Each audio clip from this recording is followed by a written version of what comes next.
सबसे पहले बात ममता राज पे बेखौफ बदमाशों की। खबर बंगाल के हावड़ा से है, जहां सनसनीखेज मर्डर से लोग सन्न हैं।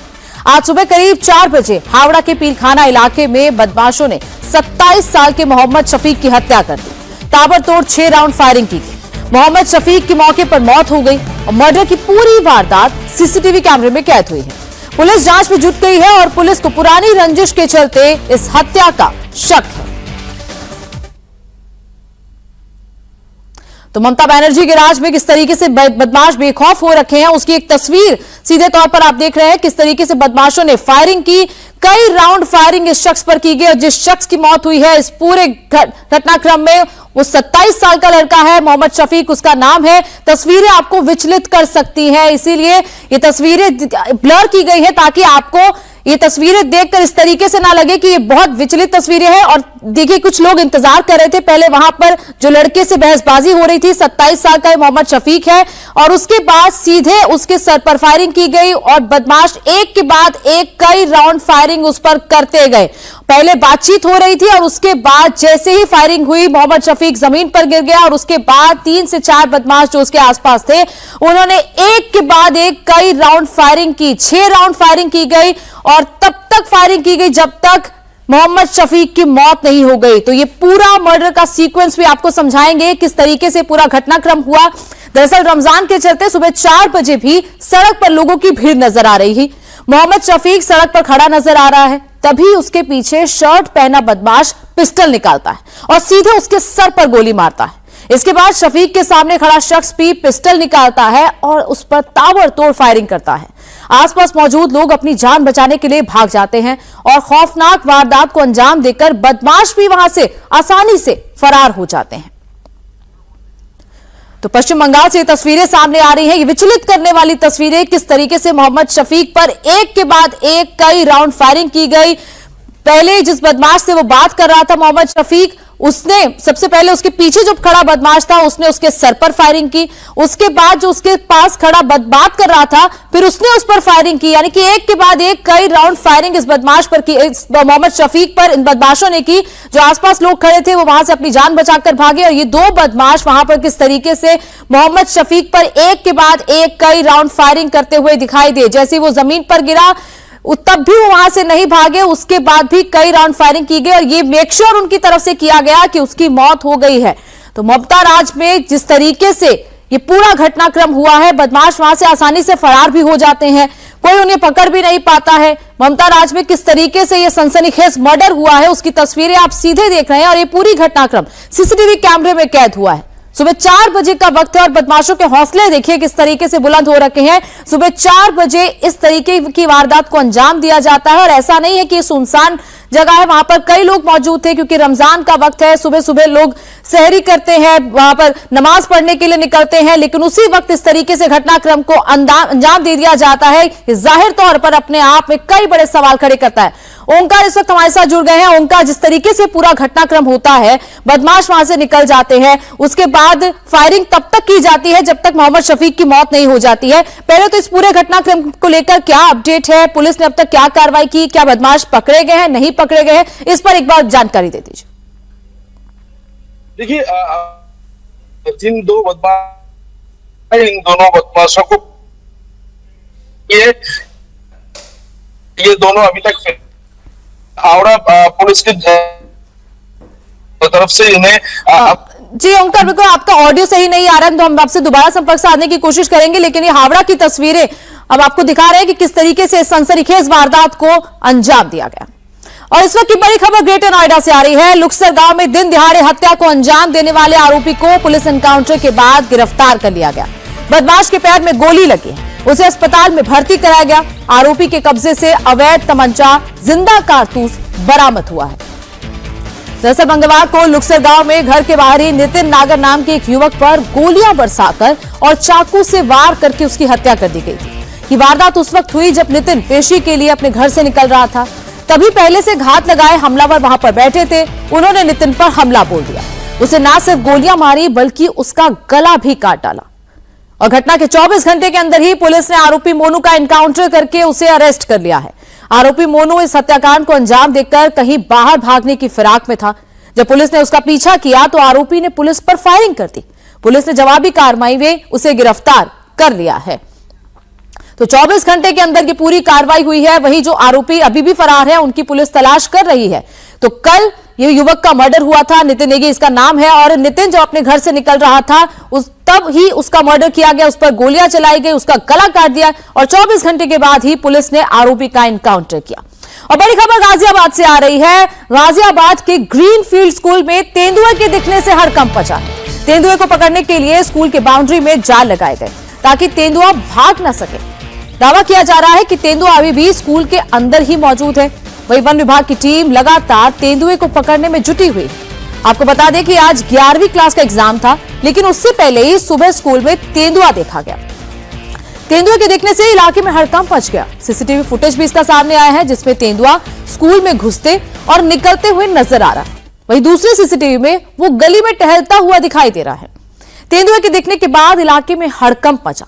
वन विभाग की टीम स्कूल परिसर की बाउंड्री पर जाल लगाकर तेंदुए को पकड़ने की कोशिश कर रही है, लेकिन अभी तेंदुआ पकड़ के बाहर है। तेंदुए के दिखने के बाद से ही पूरे इलाके में डर का माहौल है। मैं मौजूद हूँ उसी स्कूल के बाहर जहां ये तेंदुआ अभी भी है, और यहाँ पर वन विभाग की टीम पहुंची हुई है और साथ ही साथ पुलिस टीम यहाँ पर पहुंची हुई है। आप देख सकते हैं कि चारों ओर ये जाली लगा दी गई है ताकि तेंदुआ बाहर न निकले। आज सुबह इसी सड़क पर वो तेंदुआ नजर आया था, जिसके बाद वो स्कूल के अंदर चला गया था। ये गाजियाबाद का गोविंदपुरी इलाका है जहां अभी हम मौजूद हैं, और देखिए रेस्क्यू ऑपरेशन अभी चल रहा है। गनीमत है कि स्कूल ने आज सुबह ही सभी माँ बाप को इत्तला कर दी थी, अभिभावकों को, कि आज जो स्कूल है वो बंद रहेगा, इसलिए अंदर जो कोई है नहीं अभी। और यहाँ पर पुलिस हमें नजर आ रही है और रेस्क्यू ऑपरेशन चल रहा है। वन विभाग की टीम ने स्कूल को चारों तरफ से जालियों से ढक दिया है। वहीं एक सीसीटीवी भी सामने आया है जिसमें तेंदुआ इसी रोड पर चलता हुआ नजर आ रहा है। आसपास आपको देखिए घर नजर आ रहा होगा, आसपास लोग रह रहे हैं। इसी बीच तेंदुआ जो है सरेआम सड़क पर घूमता हुआ उस वीडियो में नजर आ रहा है। अब यहाँ पर ये कोशिश की जा रही है कि जल्द से जल्द उस तेंदुए को पकड़ लिया जाए, तेंदुआ बाहर भागने का प्रयास न करे। इसके लिए यहाँ पर देखिए पूरी चारों ओर से इस पूरी बिल्डिंग को ढका जा रहा है, इसको कवर किया जा रहा है ताकि तेंदुआ बाहर न आए। मौके पर गाजियाबाद पुलिस और वन विभाग की टीमें मौजूद हैं। और गाजियाबाद से मेरे सहयोगी इला गाजी मेरे साथ जुड़ गई है। इला, इस वक्त क्या अपडेट है? वहां पर जाल तो बिछाए जा रहे थे तेंदुओं को पकड़ने के लिए, लेकिन अभी क्या पकड़ में आ पाया है? और क्या आसपास कोई ऐसा क्षेत्र है जहां से तेंदुआ आया है या फिर रिहायशी इलाके में तेंदुआ देखा गया है? जी बिल्कुल, जहां मैं मौजूद हूँ एक रिहायशी इलाका है, यहाँ पर आसपास लोग भी रहते हैं। और अभी अगर बता दिया जाए तो ट्रैक्यूलेशन वाली जो टीम है वो आ चुकी है। 100 लोग मौजूद है, जिसमें गाजियाबाद पुलिस और साथ ही साथ वन विभाग की टीमें मौजूद हैं। अभी यहाँ पर जो जालियां हैं वो लगाई गई हैं और उसके बाद अभी यहाँ पर डीएफओ अंदर गई है। साथ ही साथ ड्रोन से भी नजर रखा जा रहा है कि आखिर तेंदुआ कहाँ पर है, और जैसे ही वो दिखेगा तो उसको यहाँ पर कैप्चर करने की भी पूरी तैयारी कर ली गई है। और 100 टीमें यहाँ पर मौजूद है। मेरठ से आई है ट्रैक्यूलेशन की टीम, और ये पूरा रास्ता, क्योंकि यहाँ पर आवाजाही भी होती है काफी ज्यादा, तो इस पूरे रास्ते को लोगों के लिए यहाँ पर बंद कर दिया है। यहाँ पर वन विभाग की टीम और गाजियाबाद की पुलिस की टीम मौजूद है। आप ये गाड़ी देख सकते हैं यहाँ पर तस्वीरों में, इसमें ही उसको कैप्चर किया जाएगा। साथ ही साथ यहाँ पर अगर सामने आपको तस्वीरों में दिखाएं तो यहाँ पर अभी पास लगाए जा रहे हैं, जालियां लगाई जा रही हैं। उम्मीद यही की जा रही है कि जल्द से जल्द इस तेंदुए को पकड़ा जाएगा। गनीमत है कि स्कूल को सुबह ही खाली करा दिया गया था। आज सुबह 8 बजे वन विभाग को ये जानकारी स्कूल के द्वारा दी गई कि सीसीटीवी कैमरे में एक लेपर्ड नजर आया है, जिसके बाद वन विभाग यहाँ पर पहुंचा और उन्होंने पुलिस को भी इस बात की जानकारी दी, और उसके बाद तुरंत ही यहाँ पर रेस्क्यू टीम पहुंच गई। अभी मेरठ से एक ट्रैक्यूलेशन टीम भी आई है और यही उम्मीद जताई जा रही है कि जल्द से जल्द उस तेंदुए को कैप्चर किया जाएगा। वहीं स्कूल परिसर में गनीमत की बात यह है कि कोई नहीं था उस समय। बिल्कुल लीला, उस वक्त ये रात की बात है कि कोई भी वहां पर नहीं था, एग्जाम था। हालांकि उससे पहले ही तेंदुए को देख लिया गया और इसीलिए स्कूल को बंद कर दिया गया ताकि कोई भी बच्चा अंदर ना जा पाए। बहुत बहुत शुक्रिया लीला हमारे साथ जुड़ने के लिए। और प्रहार में बात अब होगी स्वामी अविमुक्तेश्वरानंद की, जिन पर लगातार विवाद चल रहा है, जिसमें एफआईआर दर्ज होने के बाद प्रयागराज पुलिस का शिकंजा कसता जा रहा है। बड़ी खबर है कि प्रयागराज पुलिस ने एक पीड़ित का मेडिकल करा लिया है। अब पीड़ित के मजिस्ट्रेट के सामने बयान दर्ज कराए जाएंगे, जबकि दूसरा पीड़ित इस समय बोर्ड की परीक्षा दे रहा है। कुछ दिनों बाद उसका भी मेडिकल कराया जाएगा। और इसी बीच स्वामी अविमुक्तेश्वरानंद को गिरफ्तारी का डर सता रहा है। गिरफ्तारी से बचने के लिए अविमुक्तेश्वरानंद के वकीलों ने इलाहाबाद हाईकोर्ट में अग्रिम जमानत याचिका लगाकर जल्द से जल्द सुनवाई की मांग की है। पुलिस ने आरोपों की जांच तेज करते हुए हरदोई जाकर पीड़ित के बयान दर्ज किए हैं। वहीं झूसी थाने में 21 फरवरी को इनके खिलाफ पॉक्सो एक्ट के तहत एफआईआर दर्ज की गई थी और इसके बाद से ही पुलिस लगातार एक्शन में है।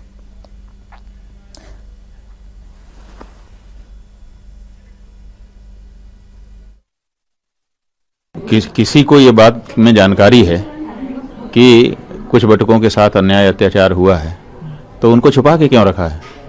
महीनों से छुपा के क्यों रखा है? दो को आपने सामने रख दिया, कह रहे हैं 18 और छिपे हुए हैं। 18 क्यों छिपा के रखे हैं आपने? जब 2 का कर रहे थे उसी समय 20 का कर देते।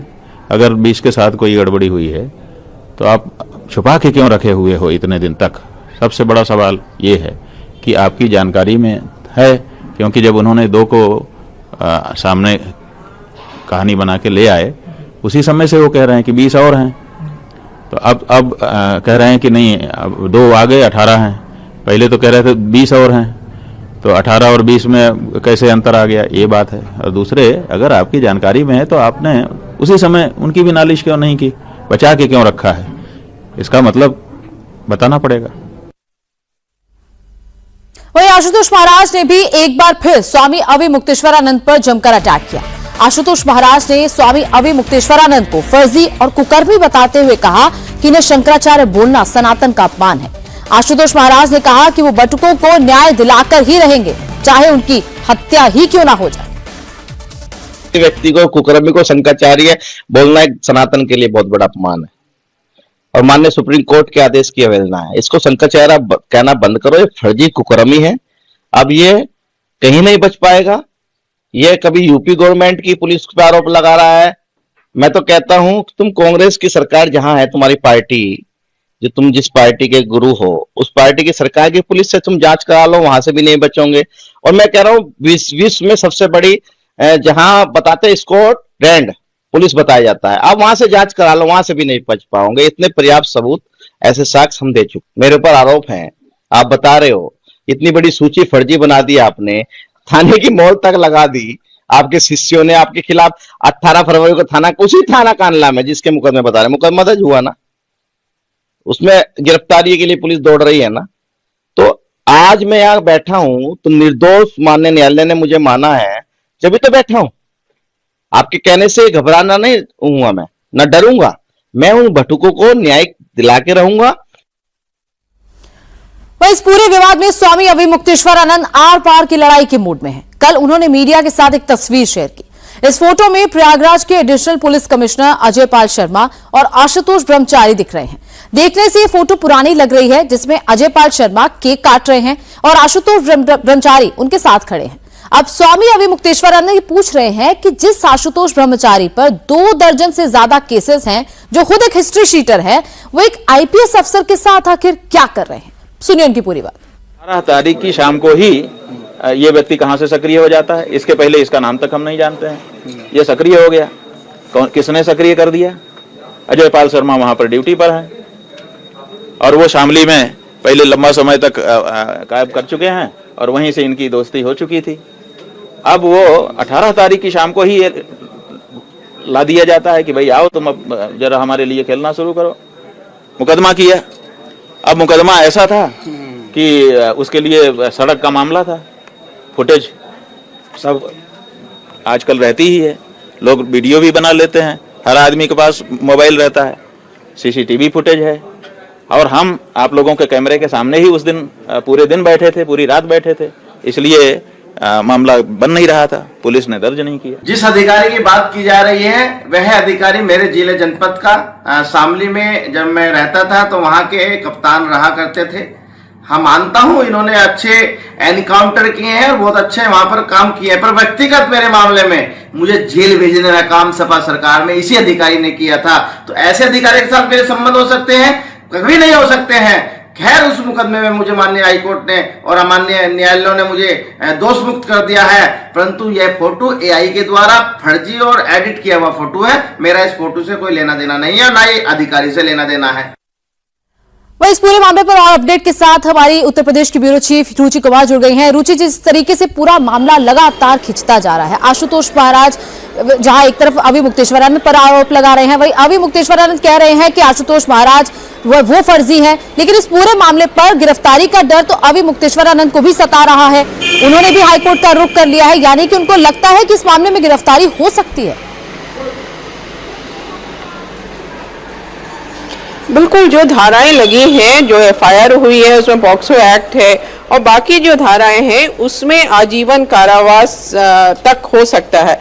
तो समझ सकती हैं गोनिका आपकी कितनी ज्यादा परेशानी की बात है कि जो शंकराचार्य अभय मुक्तेश्वरानंद हैं, अभी आप उनके मठ पे जाएंगे तो वो बिल्कुल आप एक तरह से कह सकते हैं कि जो हम लोग कहानी में राजा के किस्से पढ़ते हैं कुछ उस तरह से रहते हैं। सिंहासन है उनके, श्रद्धालुओं की भीड़ लगी रहती है, सब लोग पैर छूने को आतुर रहते हैं।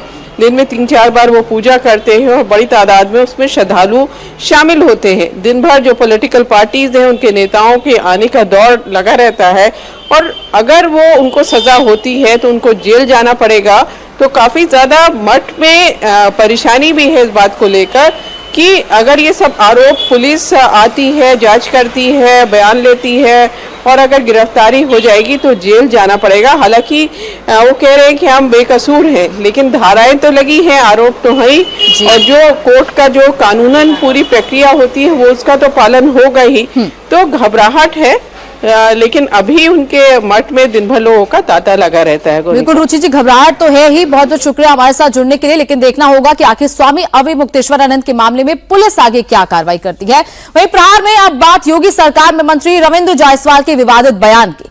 मंत्री रविंद्र जायसवाल ने मुसलमानों को लेकर एक ऐसा बयान दिया जिस पर बवाल होना तय है। रविंद्र जायसवाल ने आतंकवाद के मुद्दे पर बोलते हुए बयान दिया। रविंद्र जायसवाल ने कहा कि सवाल इस बात का है कि सारे आतंकवादी मुसलमान ही क्यों निकलते हैं, मुसलमान को जिहाद के लिए गुमराह किया जाता है। सवाल इस बात का है कि सारे आतंकवादी मुसलमान क्यों निकलते हैं। क्वेश्चन मेरा यह है, अगर कई हजार आतंकवादी अब तक पकड़ चुके होंगे, वह मुसलमान क्यों निकल रहे हैं? क्योंकि इनको गुमराह किया गया है जिहाद करने के लिए, इन्हें मिसगाइड किया गया है, इससे जिहाद करो जन्नत मिलेगा, ये गुमराह किया है। वहीं प्रहार में अब बात नकल माफिया पर योगी की पुलिस के एक्शन की। यूपी एसटीएफ ने मैनपुरी में नकल कराने वाले गैंग को सलाखों के पीछे पहुंचा दिया। एसटीएफ और स्थानीय पुलिस की कार्रवाई में 6 लोग गिरफ्तार हुए हैं, जिनमें कॉलेज का प्रबंधक और उनका बेटा शामिल है। बताया जा रहा है कि बोर्ड परीक्षा में बच्चों से नकल के नाम पर 5-5 हजार रुपए लिए जा रहे थे और खुले में नकल कराई जा रही थी। एसटीएफ ने छात्रों की कॉपी लिख रहे सॉल्वर्स को भी रंगे हाथों पकड़ा है।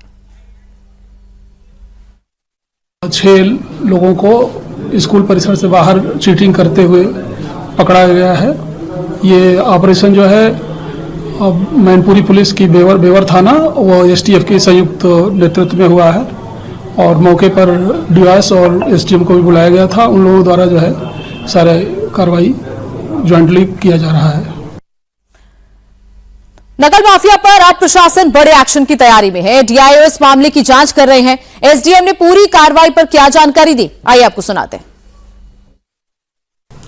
इसमें ये महाराज सिंह विद्यालय है, महाराज सिंह इंटर कॉलेज जोत, यहाँ पर कुछ नकल करते हुए लोग पकड़े गए हैं, जिन्हें एसटीएफ और यहाँ स्थानीय पुलिस के साथ ज्वाइंट ऑपरेशन के द्वारा पकड़ा गया है। विद्यालय के पीछे जो है खाली जगह थी, वहां पर ही कुछ लोगों को नकल करते हुए पकड़ा गया है।